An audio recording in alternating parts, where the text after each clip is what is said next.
Welcome to If Guitars Could Speak, the documentary series where we examine a famous musician, piece of gear, or important moment from rock history. Today we will be looking at another Les Paul, one that has taken on a legendary status almost bordering on myth. Of course, I'm talking about the Les Paul that Slash used on one of the most successful rock albums of all time, Guns N' Roses' Appetite for Destruction. This iconic guitar was responsible for reigniting interest in the Les Paul lineup after several years of relative obscurity, as rock players had moved toward brands like B.C. Rich, Jackson, and Ibanez in the early part of the 80s. But Gibson's resurgence behind Appetite for Destruction is the ultimate example of irony. The Slash's guitar had a shocking secret that was, well, you know what? Before we dig into it, please remember to subscribe to the channel to see more content like this, and hit the like button below so that you can let YouTube know that you think other guitar fans would like to see videos like this. With that, away we go. Guns N' Roses was formed in 1985 out of the ashes of two LA hard rock bands, the LA Guns and the Hollywood Roses. After a couple of months of arguments, lineup changes, and ego battles, the final lineup of the classic Guns N' Roses was finalized in June of 1985 when Slash joined. The band would have a rough start to rock stardom, embarking on a disorganized tour of the West Coast that saw both their vans break down, forcing them to hitchhike their way back to LA with nothing but their guitars on their backs. Bass player Duff McKagan would say this trip had set a benchmark for what we were capable of, what we could and would put ourselves through to achieve our goals as a band. They would later dub it the Hell Tour. The band began to draw huge crowds to their hard-rocking old-school style, and soon the record labels came calling. The band would eventually sign with Geffen Records, despite getting an almost double offer from Chrysalis Records. But Geffen would offer total artistic freedom, while Chrysalis wanted to change the band's image. It would take over a year before GNR and Geffen would settle on a producer for what would become the band's debut album, with many demos being recorded to see who the band would finally gel with. In the end, rock veteran Mike Klink was selected for his experience in recording hard rock acts. He would even put up with Axl Rose demanding that he record his vocals one line at a time. Appetite for Destruction would finally be released in July of 1987, and for some rock fans it was well worth the wait, but oddly the album wouldn't take off until almost a year later, after the band had toured extensively and received more radio play. Once the ball got rolling, however, there was no stopping it.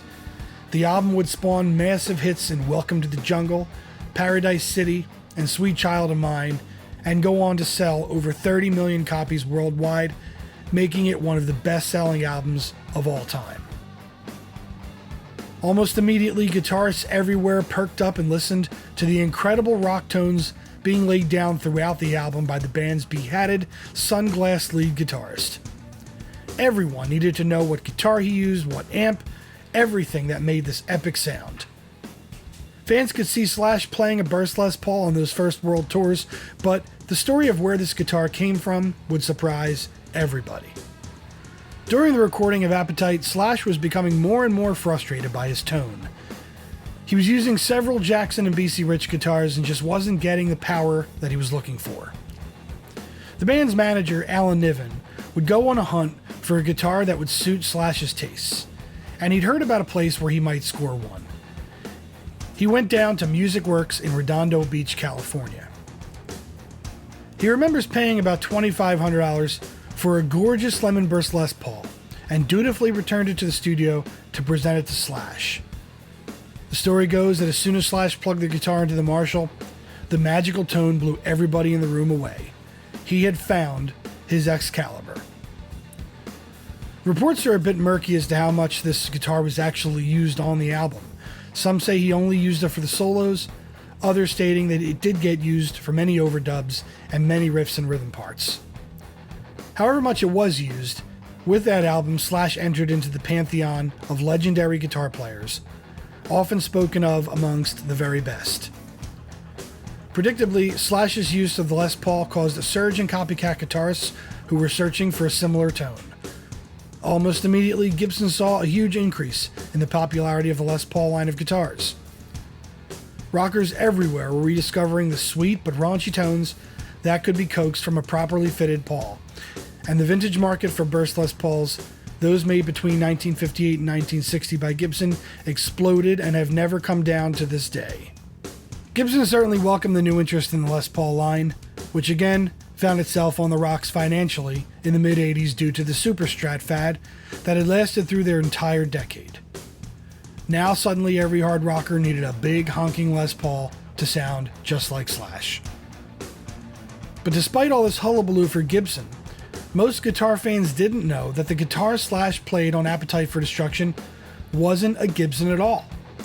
It was a copy, albeit an extremely well-made copy, made by California luthier Chris Derrig. He had a small shop behind Music Works and was known for making 59 copies that were extremely authentic and made from high-quality woods. In fact, Derrig even traveled back to New England to harvest maple for this particular guitar from an old barn that was being taken down. Derrig was originally known to put 59 PAF humbuckers into the copies, but this time, for some reason, he decided to go with Seymour Duncan Alnico 2 zebra-colored pickups, which gave the guitar a more modern sound, along with the vintage scream from the wood. A legendary, one-of-a-kind axe had been born. Unfortunately, Derrig would die of cancer in 1987, before the guitar became the legend that it is today. But Derrig and Slash unwittingly would once again renew the public's interest in the Gibson Les Paul, in much the way that Eric Clapton did in the mid-60s, when he used a Les Paul on John Mayall's seminal Blues Breakers album. The 90s would see a renaissance of Gibson returning to form, not just with the Les Paul, but also with the 335, and in metal, with the Explorer and Flying V models. So, in a strange way, it was a fake Gibson that saved Gibson. Slash continues to use this Les Paul copy as his main recording guitar to this day. He retired it from touring after a couple of years, fearing the wear and tear of the road would eventually destroy it. He told a story of a fan running away with the guitar after he jumped into the crowd. Luckily, security was able to stop the man before he was able to leave the arena. But it was stories like that which forced Slash to retire it. To complete the ultimate irony, Gibson last year released the Slash collection, basing the Les Paul standard off of his number 1. So, Gibson was forced to examine and copy a copy of a Gibson. Sometimes, the rock and roll gods are just hilarious. That's another episode of If Guitars Could Speak. Remember to subscribe to the Guitar Historian channel if you want to see more content like this, and drop a like on the video if you want to let YouTube know that other guitar fans would like to see it. Thanks for watching, and we will see you next time.